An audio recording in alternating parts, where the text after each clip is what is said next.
আসসালামু আলাইকুম। আজকে আপনাদের কাছে একটি বিষয় শেয়ার করব।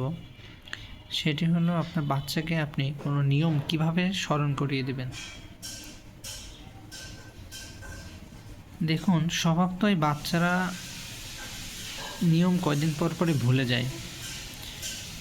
তখন সাথে সাথে তা মনে করিয়ে দেওয়াটাই আমাদের উচিত।